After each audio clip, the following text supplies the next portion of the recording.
As minhas boas-vindas a todos para essa nossa aula sobre educação à distância. O tema que nós vamos tratar é educação à distância, um grande panorama. Nós vamos conversar sobre o campo da educação à distância, as suas dificuldades, problemas, mas também seus potenciais e suas grandes perspectivas. Quando conversamos sobre educação à distância, normalmente tomamos uma posição, favoráveis ou contrários, ou alguma posição nesse meio campo. É bastante importante, então, que durante essa nossa conversa, a gente possa ir acompanhando os argumentos, a favoráveis ou as objeções, para aí podermos formar a nossa própria opinião nessa caminhada.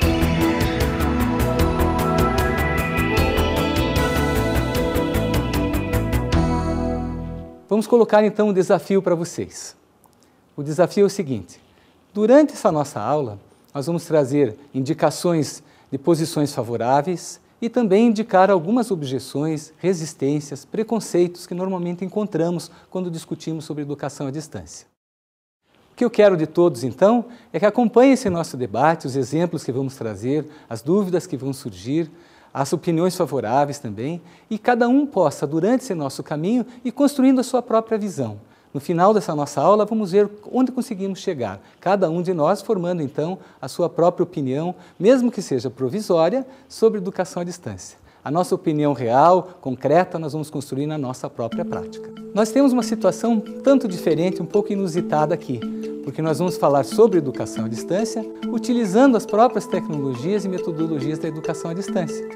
Isso traz uma experiência muito rica para nós, porque podemos experimentar, vivenciar aquilo sobre o qual nós estamos falando.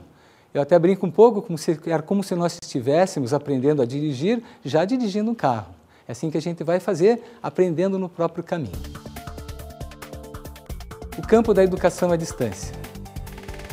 Quando falamos de educação à distância, já dissemos anteriormente, há uma grande polêmica, ou pelo menos opiniões um tanto divergentes, devido muitas vezes a uma certa confusão conceitual.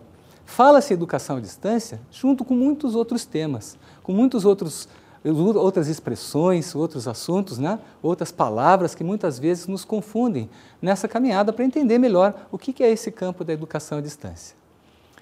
É muito comum ouvirmos termos como ensino à distância, instrução programada, autoinstrução, autoensino, autodesenvolvimento, educação para a vida inteira, educação aberta, educação continuada, permanente e alguns termos em inglês que às vezes também aparecem para nos confundir.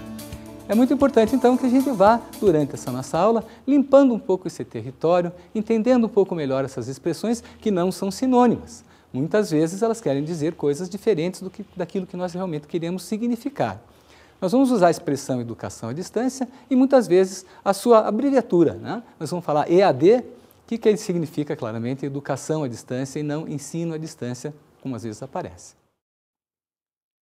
Bem, quando vamos discutir sobre educação à distância, uma coisa que nós temos que notar nos dias de hoje é a grande presença desse termo, dessa expressão, em toda a discussão do debate educacional, do debate das políticas de educação no país e a presença cada vez maior desse termo na mídia.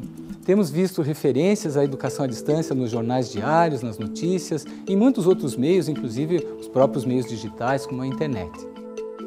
É natural, então, que exista um pouco de confusão sobre esse termo, sobre as condições que temos para discutir esse assunto, sobre os entendimentos que fazemos quando escutamos esse termo, ou ouvimos ou lemos sobre educação à distância.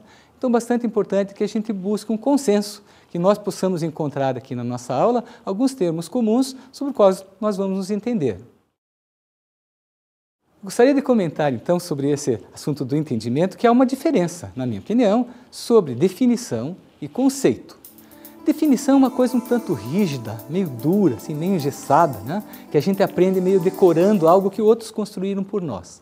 Um bom exemplo que uma vez eu vi, vendo isso com um dos meus filhos, era que ele veio para casa dizendo que ele sabia a definição do que era a Lua. E eu perguntei para ele o que era a Lua. E ele me disse: a Lua é o satélite natural da Terra. E foi tão decorado, tão falado, que ele podia repetir isso muitas vezes, inclusive acertar as perguntas na prova. Mas quando eu perguntei a ele o que era um satélite e por que às vezes usávamos o termo cidade satélite, ele realmente não sabia mais fazer. Ele não detinha um conceito, somente decorou uma definição. É importante, quando a gente pensar em educação à distância, então, que cada um forme o seu conceito, que é uma ideia em andamento, em construção.